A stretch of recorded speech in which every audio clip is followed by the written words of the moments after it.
Buenos días, hoy quisiera hablarles sobre tres autores que a mi parecer tienen obras que son fundamentales en la comprensión del Caribe moderno y su historia. Me gustaría empezar por Bosch. Este autor nace en 1909 en La Vega, provincia dominicana.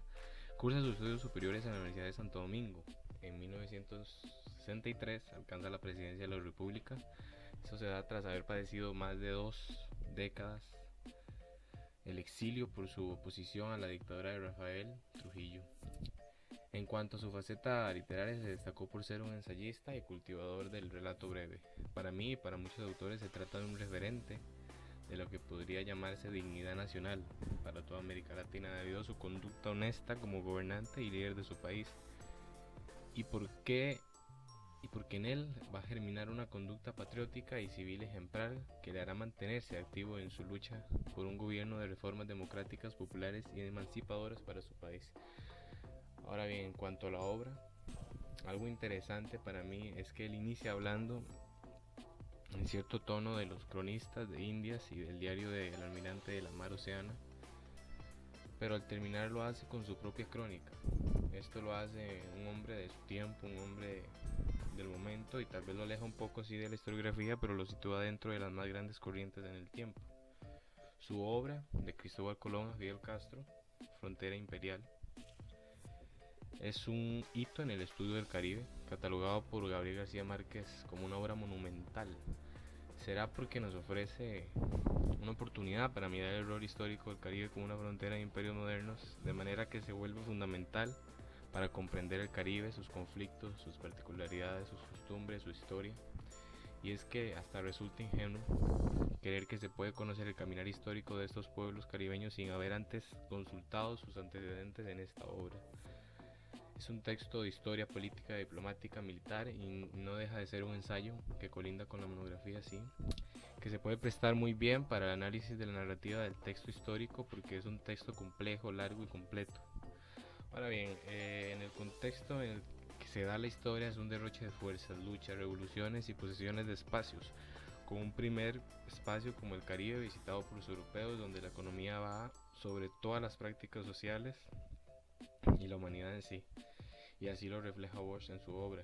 Él logra concatenar hechos y acciones que nos muestran el nacimiento y el declive del imperio español y el cambio de mando del imperio estadounidense, intentando explicar una realidad política como la de los años de la Guerra Fría, que es la realidad que a él le toca vivir y es el sentido general de los mexicanos.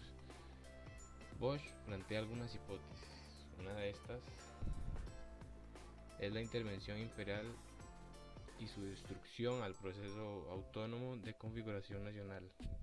Es decir, estos países que han sido intervenidos son países que no han logrado establecer su propia cultura sólida porque siempre han estado en el juego de grandes imperios que interrumpen el proceso. Bosch dice que el Caribe no puede ser explicado en términos de raza y sus capacidades, a lo que autores como Fanon postulan que la raza no predetermina una conformación social y política, porque la raza en realidad no existe. Los que existen son los colonizadores que actúan a partir de la creencia de la existencia de una raza en sí.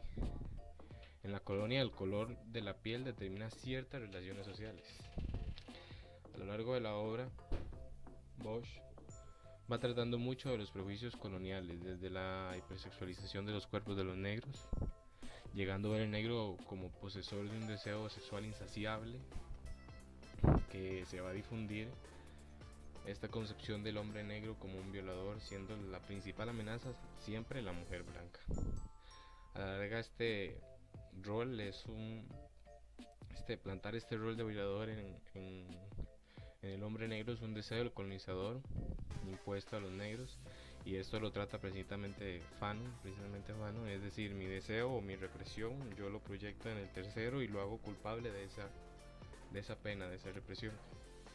Algunas relaciones interesantes está con el título de esta obra, es compartido con otro gran autor que trataremos después como Erin Williams, eh, que comparte además de la altura intelectual la vocación política, y estos dos grandes autores bautizaron sus obras de forma muy similar. Ambas fueron publicadas en 1970 y tituladas de manera casi igual, de Cristóbal Colón a Fidel Castro, El Caribe, Frontera Imperial,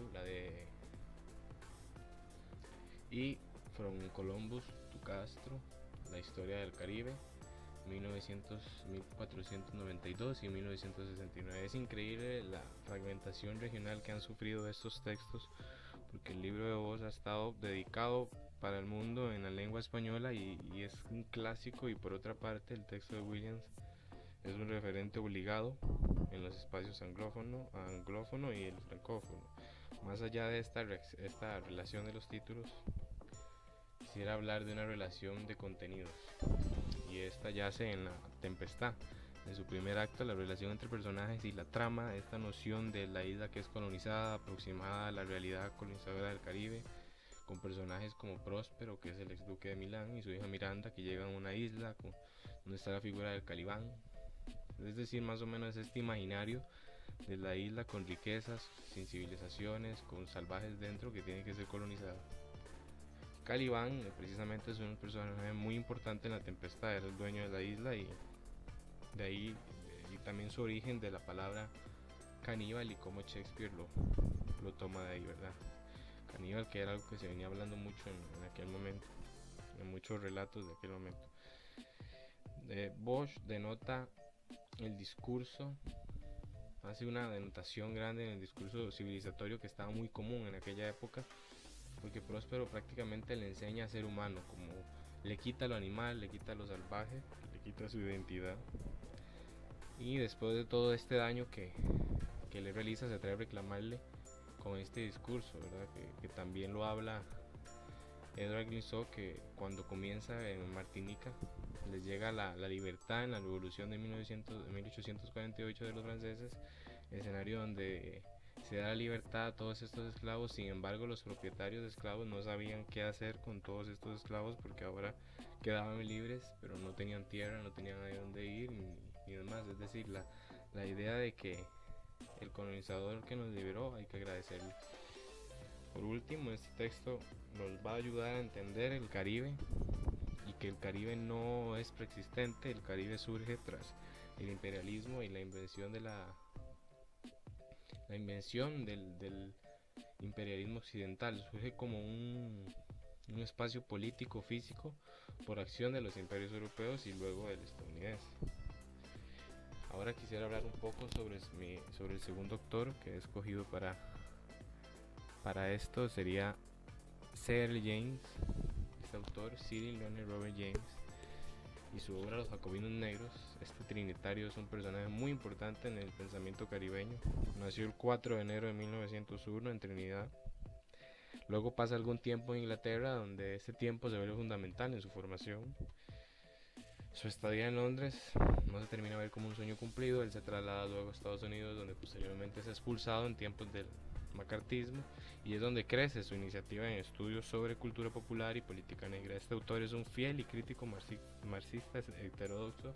Él revoluciona la historia caribeña viéndola y plasmándola como un punto de salida hacia el mundo moderno. Fue historiador, dramaturgo y además gran estudiante marxista. Logra exponer la esclavitud y los sistemas de producción, y cómo sin esto se nos haría imposible comprender el capitalismo moderno, que luego lo va a hablar alguien como Williams. Pero para mí, posiblemente les hablo de una de las narraciones más influyentes realizadas por la izquierda durante el siglo XX, tanto por su importancia textual como por su comprensión de estudios políticos y culturales dentro del marco de una obra teórica y política, resaltando que James apela a factores observables, argumentables, y no a afirmaciones filosóficas sostenidas en la propia lógica de los conceptos. Ahora un poco sobre la obra. Se encarga James en esta obra de analizar el complejo y singular proceso que lleva a la independencia de Haití, y planteando un análisis marxista del conflicto, organiza la obra entre una composición de expansión marxista de la historia, donde él analiza y detalla, para empezar, el régimen de la propiedad en los capítulos 1 al 3. Va a continuar con la insurrección de los esclavistas y en su diversidad en los posteriores capítulos 4 al 9. Luego él habla sobre el proceso de consolidación del poder histórico del personaje Toussaint en los capítulos 10 al 11, y por último la caída de este mismo Toussaint y el triunfo siguiente de los sucesores, triunfo que es conducido por ser apresado en Francia, esto en los capítulos 12 y 13.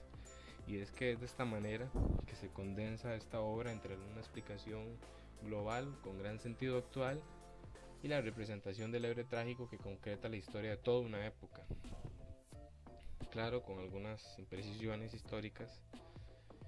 Por ejemplo, el caso de que no fueron los europeos los únicos en invadir África, lo hacen también los musulmanes y lo hacen de tal manera que los europeos llegan a montarse sobre las estructuras de los musulmanes para llevar a cabo el proceso de explotación de plantación y convertir este comercio en un comercio enorme. El sistema de plantación. James habla de los precios o tendencias en el comercio de esclavos y argumentaba que el valor de una mujer embarazada era mucho más alto que el de un esclavo adulto. Esto porque el esclavo la mujer estaba creando un eslabón más en la cadena de producción estaba creando un niño que iba a ser un esclavo y que iba a crecer como esclavo. James habla también cómo eran las lógicas de plantación y cómo la sexualidad de los esclavos se veía controlada. Esto porque se quería romper todo lazo filial de manera que era indispensable separar a la madre del hijo, así que las relaciones no pudieran intervenir en el funcionamiento del sistema. James hablará también de mecanismos de rebeldía que tenían esos esclavos, desde la práctica del infanticidio de una madre que mataba a su hijo y cómo tomaba la decisión de matarlo antes de entregarlo al colono. Esto es algo que también va a hablar Edouard Glissot cuando trata algo similar, al decir que los martinicos son una comunidad que no se pudo formar nunca porque nunca hubo comunicación, a diferencia del pueblo haitiano que logró formar una nación, y de acá lo que me gustaría resaltar es la comunicación. Él señala la influencia de la lengua, como estos esclavos, debido a las lógicas de relación en la plantación, de cómo eran separados, lograban inventarse nuevas maneras de comunicarse y salir adelante. Reflexionando sobre esto,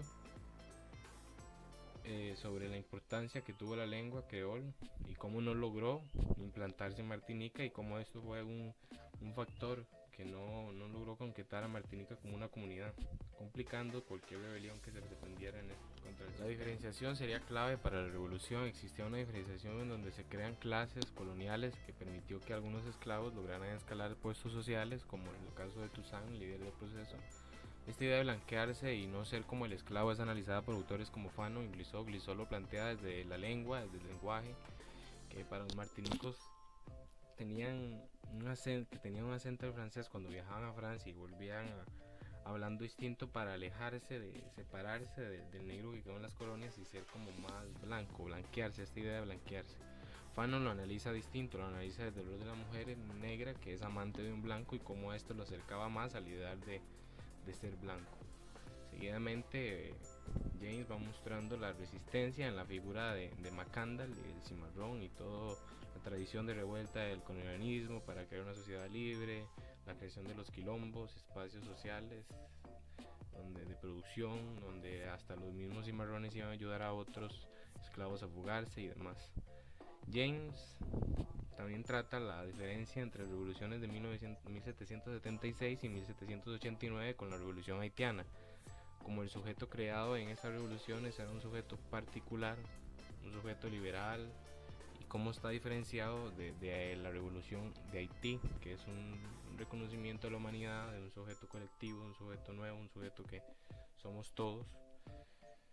Y así es como se condensa esta obra de James. Importantísimo. Ahora quisiera pasar rápidamente al último autor, Eric Williams, de Capitalismo y Esclavitud. Su obra, Eric Williams, dedicado a la investigación y la militancia, es una de las principales figuras intelectuales y políticas de los movimientos de emancipación del Caribe. Él nace un 25 de septiembre de 1911. Hablamos del principal líder de Trinidad y Tobago durante los años del periodo colonial de la consolidación del nuevo país. Williams realiza sus estudios fundamentales en Queen's Royal, en Puerto España. Luego viaja a Inglaterra en 1932 y se gradúa de Historia en la Universidad de Oxford. Él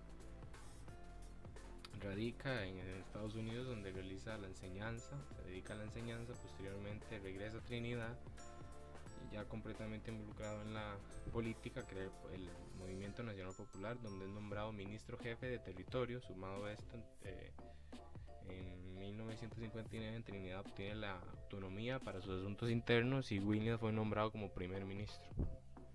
A partir de acá no dejó de estar al mando del gobierno hasta su muerte, y acaecida en 1981 en Trinidad y Tobago.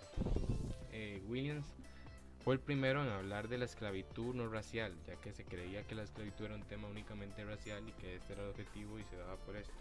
Cosa que Williams desmiente en el libro, y es que realmente sirvió como inspiración este libro también para la lucha racial en los años 60 y 70 en Estados Unidos.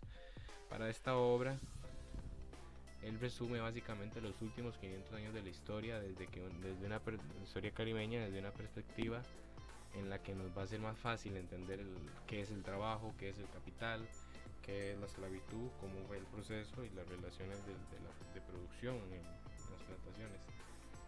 Eric realizó el primer trabajo histórico que ponía a las masas esclavas de Santo Domingo como realizadores, como actores de su propia historia, y quiso devolver ese papel que se le había quitado por historiadores europeos, había sido arrebatado, y cómo fueron partícipes realizadores de su historia de liberación. Esto al rescatar la importancia, ¿verdad?, de las revueltas de esclavos en el proceso de abolición de la trata.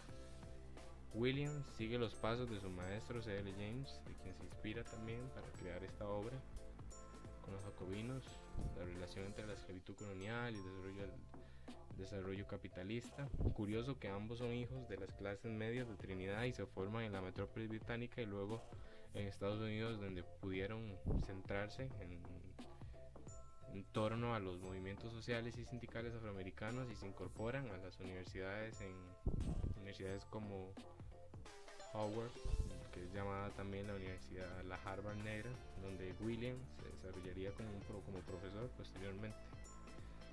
Y es que los planteamientos de estos dos autores fueron cruciales para pensar en forma crítica la esclavitud, el colonialismo, el racismo, la resistencia negra, y cómo se desarrollan aspectos como el capitalismo, tocando temas con elementos importantes como ver el Caribe como un espacio global, como la esclavitud colonial como una nueva esclavitud capitalista, el sistema de plantación como una industria capitalista, y la invención del término negro, y el racismo moderno, resultado del colonialismo basado en la plantación. También hay ciertas relaciones intercoloniales que atraviesan el texto, porque se podría pensar que la obra de Williams es únicamente una obra que versaría sobre el capitalismo británico y la esclavitud del Caribe inglés, y no es precisamente así. A lo largo de las páginas, estas están atravesadas constantemente por relaciones interimperiales, intercoloniales, que van engarzando todo este espacio atlántico y hasta más allá. Williams presta atención a la India como parte del sistema británico. Todas estas relaciones son importantes porque fueron las que seguramente abonaron en las interpretaciones posteriores que piensan a un Atlántico global. El hecho de que algunos historiadores han hablado del Atlántico variopinto, que nace de la mano del proletariado atlántico multiétnico, que vendría a ser como que otros autores, como lo que otros autores han mostrado nombrando al Atlántico negro, señalado como un espacio en la diáspora africana y la trata negrera y los aportes políticos y culturales de los africanos esclavizados que se desplegaron en diferentes trayectorias a lo largo y ancho de todo el océano, produciendo una doble conciencia. Williams ofrece una visión que supera la planteada por otros autores, historiadores europeos y estadounidenses como Krauss o Palmer, hablando de revoluciones auténticas y la noción del Atlántico blanco y anglosajón. Williams más bien propone la visión del Atlántico negro, que nos muestra como la contracara colonial de la modernidad capitalista, el lado B, como se diría ahora, demostrando con todo esto que también este fue un espacio producido por y para el capital, donde la trata negra tuvo un papel fundamental, fue el centro. Como me gusta verlo a mí, por mi interpretación, es que el espacio atlántico es una creación de la modernidad capitalista, producto de cómo se concatenaron imperios, pueblos colonizados y el ensamble de diferentes economías involucradas, y cómo esto dio espacio a esta nueva conciencia del Caribe. Posiblemente con estas reflexiones se vienen pensamientos del Caribe como un génesis de la historia moderna del tráfico humano, ese génesis visto también como la trata europea de esclavos africanos, como si habláramos del primer ladrillo en una construcción. Este ladrillo forjó el mercado mundial capitalista. En su obra, Williams se propone trazar la genealogía del trabajo esclavo en el Nuevo Mundo, en la que los africanos no aparecen como los primeros ni los últimos esclavizados. De allí que Williams afirme que el trabajador libre en el mundo fue moreno, blanco, negro, amarillo. El Nuevo Mundo fue moreno, blanco, amarillo, católico, protestante, pagano. Y es cuando Williams, tratando esto, describe cómo era la situación de los esclavos en la colonia. El ejemplo de los servants, cómo estos firmaban contratos legales autorizados en España para venir a dar un servicio en un tiempo, y la paga de su boleto era este servicio. Su boleto y su manutención pagaban el servicio que daba. Al finalizar iban a recibir una pequeña parcela de tierra y convertirse en colonos libres, supuestamente. Así era supuesto. Realmente los contratos no llegaban a ser cumplidos, por lo general se alargaban por años, y durante los que seguían tratándolos como esclavos y llamados miserable ganado o basura blanca también. Acá es donde William va a diferir un poco con la historia y dar una percepción propia, porque él considera que los servants no eran esclavos, pues la pérdida de su libertad era limitada, no era perpetua, no era para siempre. Su estatus no se heredaba a sus hijos, sus amos no tenían poder absoluto sobre su persona y su libertad, y poseían derechos limitados de propiedad. Sin embargo, llega a referirse a ellos también como bienes muebles, como carentes de cualquier libertad civil. Acá es donde podría abrirse un enorme debate sobre el concepto de qué es esclavo, qué es esclavitud, y sobre si existe en esta obra una definición concreta de esclavitud y de esclavo. Debate en el que no quisiera entrar. Posteriormente William aclara cómo todas las formas que tomó la esclavitud capitalista convivieron juntas, primero con los indígenas, después con los servants, más adelante con los africanos, finalmente con los culís. Es decir, todo esto implicó una explotación por etapas que desechaba el trabajo anterior mientras incorporaba el nuevo. Esto lo trata con la descripción del caso, por ejemplo, de la plantación cubana de Santa Susana, donde la falta de esclavos negros obligó a emplear culís chinos y 34 esclavos indígenas traídos aparentemente de Yucatán, o suponiblemente Yucatán, quienes trabajaban a diario, codo a codo, mano a mano con los negros. Williams postula que la esclavitud no nació del racismo, sino que el racismo nació al darse la esclavitud, y de esta manera podría decirse que la plantación no nació de la trata de esclavos, sino que la trata negrera moderna nació de la plantación. Es relevante acá la presencia de Marx para el análisis de las plantaciones. Algunos elementos que permiten hacer este análisis sobre la plantación como industria capitalista y la esclavitud desarrollada en América después de 1492, también capitalista en esencia, están puestos en el propio Marx, tanto en sus obras teóricas mayores como en sus textos periodísticos, específicamente aquellos que analizan a la guerra civil estadounidense. Por esto es que Williams quiere dar a entender por todas partes que la esclavitud de los negros no fue un fenómeno aislado, no fue un fenómeno marginal en la historia económica. Más bien la esclavitud es un momento crucial, central en el desarrollo del capitalismo mundial y del despliegue económico marítimo de Gran Bretaña. La comunicación, William detalla muy bien que la comunicación fue un asunto importante. Era atacada la comunicación por las lógicas de plantación, las relaciones eran atacadas, Y es algo que también comenta Fanon. Fanon habla de cómo el francés fue un instrumento, el idioma de la lengua francés fue un instrumento de autoconocimiento para los colonizadores. De manera que entre mejor se hablara el francés y más cerca se estaba de ser blanco y alcanzar el modelo humano. Que Williams también habla de esta clasificación del esclavo perfecto, el marfil negro, de 30 a 35 años, 1,80 m o más, clasificados como una especie de animales, de herramientas, como una exposición de perros de raza. Y de acá se desarrolla la etnología como ciencia, que empieza analizando a los negros como objetivo de su estudio y empieza a formar parte de las teorías raciales que quieren explicar los sistemas esclavistas, ¿verdad? Por una naturaleza humana que pone como inferior a estos pueblos, por su epidermis y por qué se hace y demás.